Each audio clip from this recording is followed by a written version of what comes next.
Australia के Sydney में शुरू हुआ मालाबार युद्धाभ्यास 2023। भारत, जापान, अमेरिका और ऑस्ट्रेलिया की नौसेनाएं ले रही हिस्सा। प्रशांत महासागर में 10 दिनों तक चलेगा युद्धाभ्यास। आईएनएस सह्याद्री और आईएनएस कोलकाता समंदर में भर रहे हुंकार। ऑस्ट्रेलिया की F-35 और P-8 यानी पोसाइडन पहली बार युद्धाभ्यास में ले रहे हिस्सा। चीन के विरोध की परवाह किए बगैर युद्धाभ्यास में शामिल हुआ ऑस्ट्रेलिया। सिडनी तट पर मालाबार युद्धाभ्यास से उड़ी चीन की नींद। चीन को साफ संदेश, समंदर सभी के लिए मुक्त और खुला है। शीत युद्ध के बाद 1992 में हुई मालाबार समुद्री युद्धाभ्यास की शुरुआत। सबसे पहले भारत अमेरिकी नौसेनाओं ने लिया था हिस्सा। 21 साल में विस्तार, अब 4 लोकतांत्रिक देश सदस्य। लोकसभा में मानसून सत्र के अंतिम गृह मंत्री अमित शाह ने पेश किया सीआरपीसी संशोधन बिल। शाह बोले, न्याय सुनिश्चित करना सरकार का लक्ष्य। न्याय संहिता में बदलाव के लिए आया भारतीय नागरिक सुरक्षा संहिता बिल। राजद्रोह समेत कई कानूनों में बड़े बदलाव का प्रस्ताव। अब भारतीय दंड संहिता की जगह लेगी भारतीय न्याय संहिता। राजद्रोह कानून किया जाएगा पूरी तरह से खत्म। शाह ने कानून को बदलने के लिए 3 बिल पेश किए। गृहमंत्री अमित शाह ने लोकसभा में बिल पेश करते वक्त कहा, अब नहीं चलेगा अंग्रेजों का कानून। दोनों सदनों की कार्रवाई अनिश्चितकाल के लिए स्थगित। 20 जुलाई को शुरू हुआ था लोकसभा का मानसून सत्र। आम आदमी पार्टी के राज्यसभा सांसद राघव चड्ढा को किया गया सस्पेंड। विशेष अधिकार समिति की जांच तक राघव निलंबित। दिल्ली सेवा बिल को सिलेक्ट कमेटी के पास भेजने से जुड़ा मामला। राघव चड्ढा पर लगा है आरोप। गृहमंत्री अमित शाह ने सदन में उठाया था स्टैंडिंग कमेटी से जुड़े प्रस्ताव पर हस्ताक्षर का मुद्दा। राघव चड्ढा प्रस्ताव पर आरोपों को किया खारिज। अब विशेषाधिकार समिति की जांच पर टिका है मामला। आम आदमी पार्टी के राज्यसभा सांसद संजय सिंह का भी निलंबन बढ़ा। विशेषाधिकार समिति की जांच रिपोर्ट आने तक रहेंगे निलंबित। अखिलेश यादव की योगी सरकार पर वार। कहा, बीजेपी चाल, चरित्र और चेहरे का दावा करती थी, लेकिन भ्रष्टाचार और बेरोजगारी योगी सरकार की पहचान। अखिलेश ने गोरखपुर में जल भराव का भी जिक्र किया। कहा, जो अपना घर ठीक नहीं कर पाए वो दूसरों का क्या करेंगे। अखिलेश यादव ने यूपी में कानून व्यवस्था का मुद्दा भी उठाया। कहा, यूपी में सुरक्षित नहीं है कोई कार्रवाई। अखिलेश यादव ने किसानों की दुर्दशा को लेकर भी टिप्पणी की। कहा, बिना किसान $1 ट्रिलियन इकोनॉमी संभव नहीं। सीएम योगी का अखिलेश के आरोपों पर करारा जवाब। कहा, अखिलेश क्या समझेंगे किसान, गरीब और दलित की पीड़ा, इन्हें जमीनी हकीकत की जानकारी नहीं। सीएम योगी ने अखिलेश पर किया वार। कहा, ये लोग चांदी के चम्मच में खाने के आदी। सीएम योगी ने आवारा पशुओं को लेकर कहा, हमारे राज में सांड पशुपालन का हिस्सा। समाजवादी पार्टी के राज में सांड बूचर खाने में होते थे। सीएम योगी ने अखिलेश की दुखती रग पर भी रखा हाथ। शिवपाल यादव के साथ हुआ अन्याय, अखिलेश ने नहीं समझी उनकी कीमत। विधानसभा में अखिलेश योगी और शिवपाल के बीच दिखे हंसी मजाक के पल। सीएम योगी ने शिवपाल से कहा, चाचा भतीजे को कुछ सिखा दिया करो। राहुल गांधी का प्रधानमंत्री मोदी पर पलटवार। कहा, मणिपुर में महीनों से लगी आग, लेकिन प्रधानमंत्री संसद में कर रहे थे मजाक। पीएम मोदी के भाषण को लेकर राहुल का वार। कहा, संसद में 2 घंटे 13 मिनट बोले प्रधानमंत्री। मणिपुर हिंसा पर सिर्फ 2 मिनट की बात की। भारत माता की हत्या पर राहुल गांधी ने दी सफाई। कहा, संसद में मैंने कहा था भारत माता की हत्या की गई, मणिपुर को भारत में किया गया खत्म, ये नहीं है खोखले शब्द। मणिपुर में हो रही हिंसा को लेकर बोले राहुल। कहा, 2 घंटे में सेना संभाल सकती है हालात, लेकिन प्रधानमंत्री मोदी जलाना चाहते मणिपुर, बुझाना नहीं। मीडिया, राज्यसभा, लोकसभा, टीवी पर नियंत्रण को लेकर बोले राहुल। कहा, मैं कर रहा हूं अपना काम, जहां जहां भारत माता पर हमला, रक्षा के लिए मैं रहूंगा मौजूद। राहुल गांधी पर संसदीय कार्यमंत्री प्रहलाद जोशी का पलटवार। बोले, कांग्रेस शासन के वक्त भारत माता बोलने पर हो जाते थे केस, भारत माता को नहीं समझते राहुल गांधी।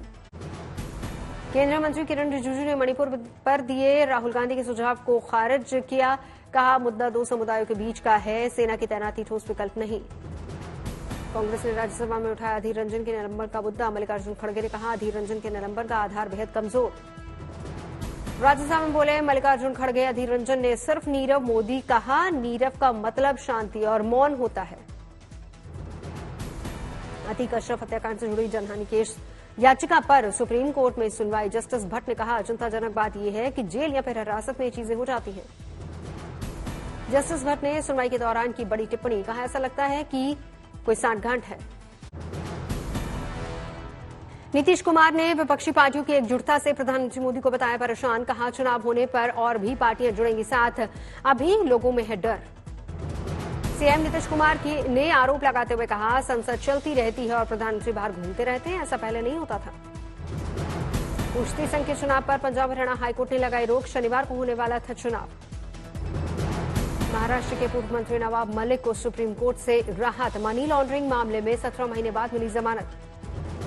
लंदन में आर्मी चीफ मनोज पांडे ने की रॉयल मिलिट्री एकेडमी की सॉवरन परेड की समीक्षा। ब्रिटेन की 5 दिवसीय यात्रा पर सेना प्रमुख। आतंकवाद विरोधी प्रयास और रणनीति पर चर्चा। गुड न्यूज टुडे पर जर्मनी में फंसी मासूम बच्ची अरिहा की वापसी की मुहिम जारी। दिल्ली के जंतर मंतर पर धरने पर बैठा अरिहा का परिवार।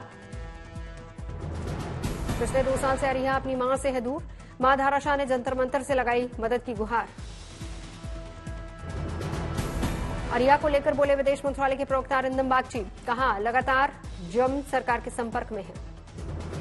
अरिंदम बागची ने परिवार को जताया मदद का भरोसा। कहा, जल्द से जल्द अरिहा को भारत लाएंगे।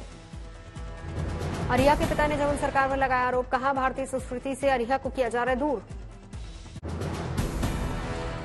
पीएम मोदी शनिवार को मध्य प्रदेश के सागर में करेंगे संत रविदास मंदिर का भूमि पूजन। 100 करोड़ की लागत से होगा मंदिर का निर्माण। करोड़ों की विकास परियोजनाओं की रखेंगे आधारशिला। ज्ञानवापी परिसर में एएसआई के 9वें दिन का सर्वे खत्म। शनिवार को फिर से एएसआई ज्ञानवापी परिसर में करेगी सर्वेक्षण। ज्ञानवापी परिसर में चल रहे सर्वे को लेकर वाराणसी कोर्ट का सख्त आदेश। सर्वे के संबंध में औपचारिक सूचना दिए बगैर खबर दिखाने वालों पर होगी कार्रवाई। ज्ञानवापी मामले में सिविल जज सीनियर डिवीजन की कोर्ट में होने वाली सुनवाई टली। अब 28 अगस्त को होगी सुनवाई। ज्ञानवापी परिसर में कब्रों का जिक्र करते हुए और जुजादर और धार्मिक कार्यों की मांग पर होने वाली थी सुनवाई। अंजुमन इंतजामिया मस्जिद कमेटी की ओर से दाखिल किया था जवाब। नूह हिंसा मामले में अब तक 160 एफआईआर दर्ज। 393 लोगों को गिरफ्तार किया गया। नूह हिंसा के करीब 10 दिन बाद खुले जिले के स्कूल। बेहद कम संख्या में पहुंचे छात्र।